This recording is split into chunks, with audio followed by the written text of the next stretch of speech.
Сайн байцгаана уу? Би Profit Fitness клубын багш тасгалжуулагч Тамирчин Бэлгүн байна. Өнөөдөр болохоор би шавтайгаа цуг өгзөгний хамгийн бест 3 дасгалыг хийж зааж үзүүлнэ. Нэгдүгüүрт нь болохоор бид хоёрын одоо хамгийн ихэнд хийж байгаа дасгал squat буюу үндсэн суулт гэдэг дасгалыг хий. Smith машин дээр үндсэн суултыг хийж үзүүлнэ. Өнөөдрийн оролцож байгаа маань шав маань болохоор Мино буюу Номин оролцож байгаа.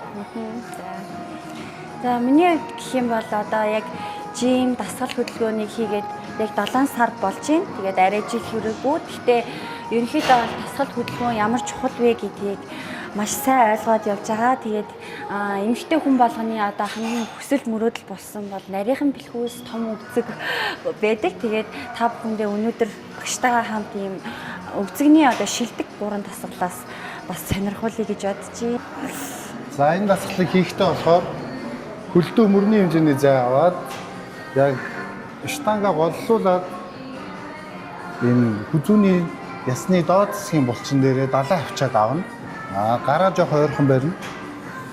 За дэше авлаа. Хөл нь болж байна уу? Хөл за болж. За хоошо таазаж ихэд өвдөг задлаад суун. Хоошо суухтаа амьсгаа аваад дэше босхтаа амьсгаа гаргана. За энэ дасгалыг хийхэд хамгийн анхаарах зүйл нь нуруугаа хамгаалж бүс зүүх хэрэгтэй. Өвдөгний үеэ хамгаалж өвдөвч зүүж бас болно. Дасгалаа эхлэхийнхээ өмнө бол мэдээж 5-аас 10 минут бие халаалтыг сайн хийсэн байх ёстой. Тэгээд өгзөгний үндсэн дасгал буюу үндсэн суулт гэдэг дасгал байгаа. За энэ дасгалыг бол 7 хоногт 1-2 удаа хөлний дасгалуудыг ажиллуулж болно. Орчин мас авч байгаа үед бол энэ дасгалыг 10-аас 12 удаагийн оролттой 3-аас 4 оролт хийж болно. Жингээ асгаж байгаа үед бол 20-оос 30-аар 4 удаагийн давталттай давтаж хөнгөн жингээр хийж болно. За энэ дасгалын онцлог нь болохоор өөрөө хамгийн хөл бол ер нь хамгийн том булчин. Хамгийн их калори шатаадаг дасгал байгаа. Тэгэхээр үндсэн суулт сайн аюул жингээ сайн аснаар гэсэн үг. Ер нь хөлний булчингуудыг сайн ажиллуулвал асар их калори шатаан жингээ сайн аснаар гэсэн үг шүү. Тэгэхээр хөлний өдрийг бол манайхан яагаад ч алгасч болохгүй шүү. Жимд явж байгаа хүмүүсийн хувьд бол. За энэ дасгал болохоор нэг хөлөөрөө ээлжиж дэшээ хөлөө хойш нь жийж хийн. Энэ дасгалын хамгийн гол онцлог нь болохоор хөлөө өргөөд амьсгалаа гаргана. Буулгахдаа амьсгалаа аавна гэсэн үг. Тэр өөрөөсөө хүч гаргахдаа амьсгалаа гаргана. Ер нь бүх дасгал дээр өгзгийг өргөж чангалж өгдөг дасгал байгаа. За энэ дасгал бол яг өгзөгний хамгийн бест гэсэн дасгалуудын бас нэг нь байгаа. За ер нь бол өгзөгний дасгалыг эмэгтэйчүүд маань хийхдээ эхний ээлжинд бол хөнгөн жингээр техникүүдээ маш сайн сурж иж хийх хэрэгтэй. Явцдаа техникийн сайжраад эхлүүл жингээ баг багаар хөндрүүлж нэмж болно. Энэ дасгал дээр бол хамгийн гол анхаарах зүйл нь хөлөө маш удаан өшгөлөөд амьсгаа гаргана, барьж буулгах нь маш чухал байгаа. За ингэж энэ дасгал маань өгзгийг доороос нь дээш нь өргөж өгөх дасгал байгаа. Хөлний дасгал хийхэд яг булчингаа яг мэдрээд одоогоор бол хоёлаа ингэж баггүй хугацааг өнгөрүүлсэн байгаа. Булчингуудаа гайгүй мэдэрдэг болцсон, техникүүдээ гайгүй сурцсан. Дасгал хийхэд яг өөрт нь мэдрэгдэж байгаа мэдрэмжийн хувьд бол ямар вэ? За ингээд саяны дасгалыг хийсний дараа одоо хүний хөл өгзөгний одоо бүх булчин аягүй сайн жилд ажиллаж өгч байгаа. Тэрнгээрээ одоо ерөнхийдөө бол бүх биений одоо хөлс гарч байгаа.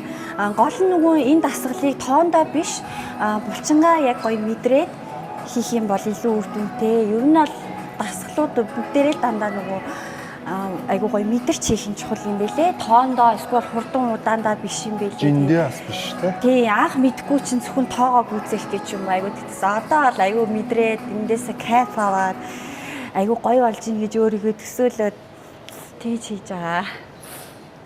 Ер нь бол хүмүүст хэлдэг хүн дээр ивэл бак болно гэсэн ойлголттой байдаг шүү. Хүн дээр ивэл бэртэл авнаа л гэсэн үг. Хамгийн нэгдүгээр техникээ сайн сурах нь байна. 2-дугаар булчингаа мэдэрч сурах нь байна. 3-дугаар булчингаа сайн амраах нь чухал. За энэ дасгал бол гойны дотор талын булчин, өгзөгний яг доод засгийн булчин ажиллаж өгнө. За энэ дасгал бол сума суулт буюу сума скват гэдэг дасгал байгаа. За энэ дасгалыг суухтаа амьсгаа аваад босгохтой гаргана. Тэгээ жоохон барьж хийвэл зүгээр. Хамгийн гол нь нуруундаа бага ачаал өгөхийн тулд нуруугаа хэтэрхий тултлах тоохгүй. Эрүүгээ доош нь наагаад нуруугаа жоохон бөмбөглөн гэсэн үг. Тэгшгэндүү бариад доошоо суугаад өгдөгтөө 90 градус болоод дээшээ босно. Суухтаа амьсгаа авлаа, өгдөгний нүд задарна. Дээшээ бослоо, өгзгөө хавчин чангална. За ингэж явна. За хамгийн бест дасгалуудын маань 3 дахь дасгал бол энэ сума скват буюу гойны дотор талын булчин чангална, өгзөгний доод засгийн булчин хөгжүүлдэг дасгал байгаа гэсэн үг. Fashion and Fitness нэвтрүүлэгтэй хамт байсан үзэгчдэд баярлалаа. Миногоос нэг асуулт асуух гэсэн. Ер нь бол загвар фитнес хоёр хэр уялдаа холбоотой гэж боддог вэ? Мэдээж миний хувьд бол зайлшгүй уялдаа холбоотой. Дээрээс нь мэдээж хүн загварлаг гоё дэгжин байхыг хүн болгох хүсдэг байгаа. Дээрээс нь одоо хамгийн гоё загварлаг ганган дэгжин байх бол эрүүл бие хаа, эрүүл мэндээрээ гангарах бол хамгийн чухал шүү. Тийм учраас та бүхэн дасгал хөдөлгөөн, эрүүл амьдралын хэм маягийг одоо амьдралдаа хөвшүүлээрэй гэж уриалмаар байна. Баярлалаа.